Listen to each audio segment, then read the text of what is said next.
There are some events in our life which we never forget. For me personally, one such event was a one on one lunch I had with Henry Kissinger, America's best known strategic thinker, in New York in March 2018. On the day of the lunch, I was afraid that the lunch would be cancelled as a snowstorm was predicted. Kissinger was almost 95 years old then. The snowstorm could have deterred him, but he came. We had a wonderful 2 hour lunch together. After the lunch, I asked his permission to have him cited in the book saying that America lacked a long term strategy towards China. There was one key reason why I wanted to cite him on page 2 of my book, Has China Won? Paradoxically, as we move from the past of the US China relationship to the present, we are moving into highly contested territory. Historians do dispute past events, yet with the passage of time, things do become clearer. For example, who started World War II, Churchill or Hitler? The consensus is clear, Hitler did so. If we apply this analogy to the present, there is no consensus on whether US or China launched their contests. A strong case can be made that the US did so.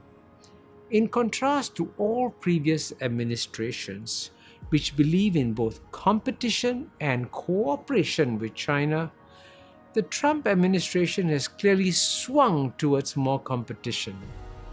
There is no shortage of evidence to back up this claim.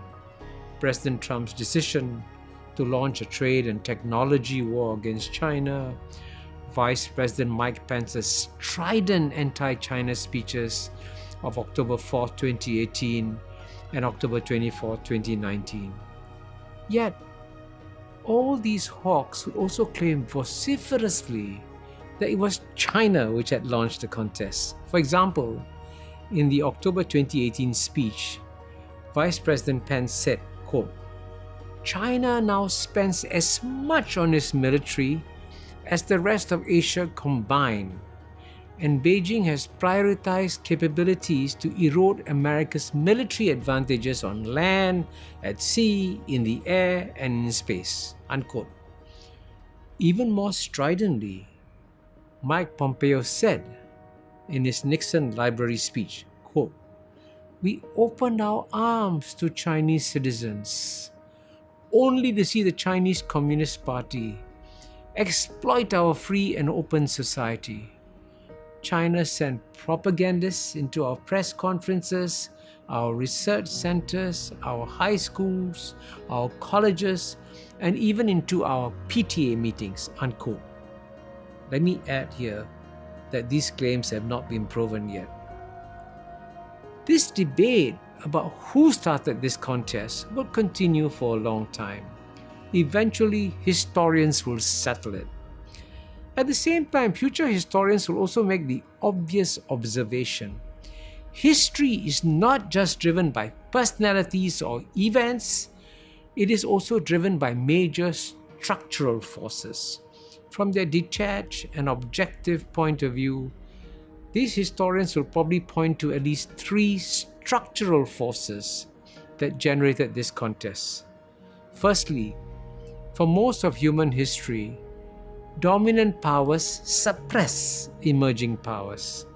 In his book Destined for War, Graham Allison says, quote, "When a rising power threatens to displace a ruling power, alarm bells should sound, danger ahead. Most contests that fit this pattern have ended badly. Over the past 500 years, in 16 cases, a major rising power has threatened to displace a ruling power. In 12 of those, the result was war." Unquote. The US is therefore behaving normally like all established number one powers when it tries to suppress an emerging competitor like China. The second structural force is one that is not mentioned by any contemporary commentators, but will be clearly visible to future historians since it comes from history, the fear of the yellow peril. For centuries, since the Mongols almost took over Europe, there has always been a deeply rooted subconscious fear in the Western psyche of being overcome by yellow hordes. This fear has surfaced in American history. In the late 19th century, the US Congress passed the Chinese Exclusion Act to exclude Chinese migrants.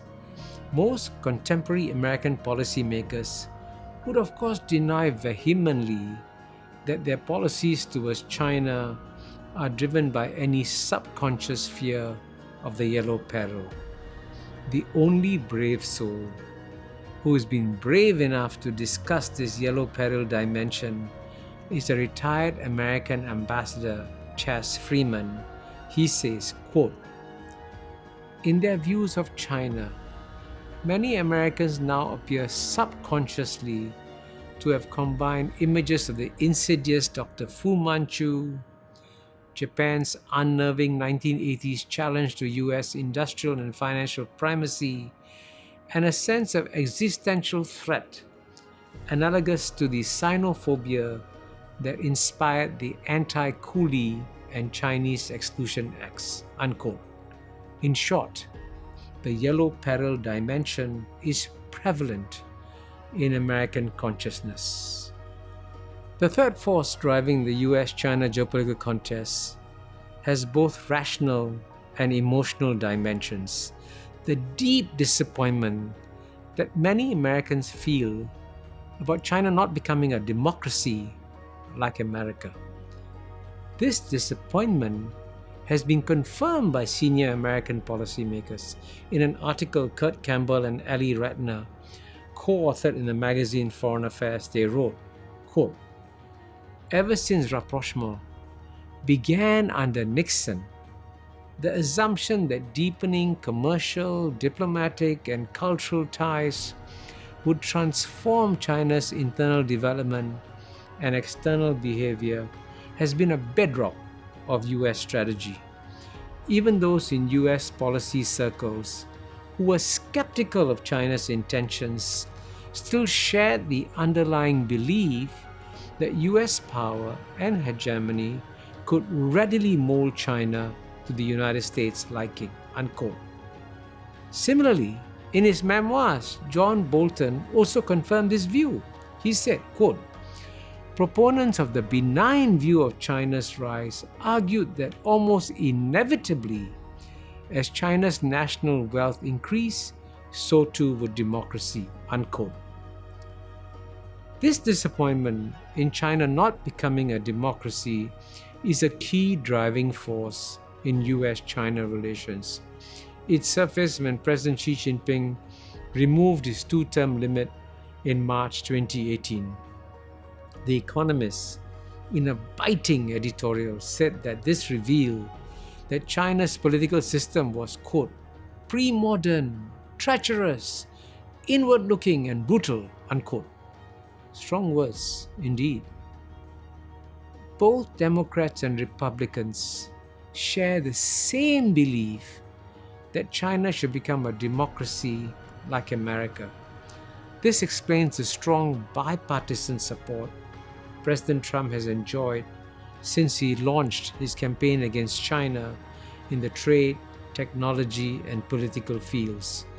Indeed, the only policy of the Trump administration that enjoys bipartisan support is the campaign against China.